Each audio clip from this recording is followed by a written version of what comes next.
2025 design trends incorporating whiteboard paint. In this video, we'll examine how you can make any space more attractive, up-to-date, and useful by installing premium whiteboard paint. 2025 color palette trends, earthy tones and deep hues. Trending colors for 2025 include warm earth tones, deep blues, terracotta, and soft neutrals. Both the white and clear versions of whiteboard paint can be seamlessly blended with these palettes. The rise of multifunctional spaces.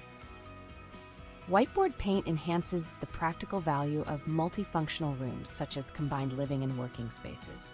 Such areas comprise home offices integrated into living rooms, family rooms, or dens.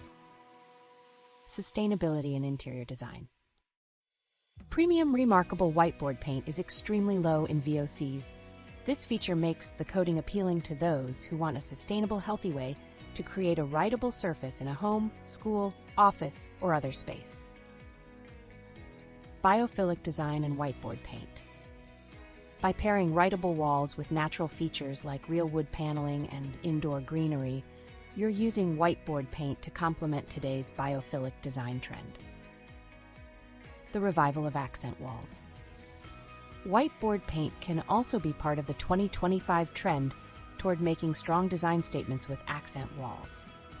Apply clear whiteboard paint over a strikingly toned base coat on an accent wall. Personalization in modern homes. Today, the public is showing a growing interest in personalized interiors, and whiteboard paint can be a key ingredient of such spaces. Elevate your space with these 2025 design trends featuring whiteboard paint, where creativity meets function for modern living. Ready to transform? Call us at 800-936-2159 and speak with a friendly coating specialist. Or visit us at remarkablecoating.com.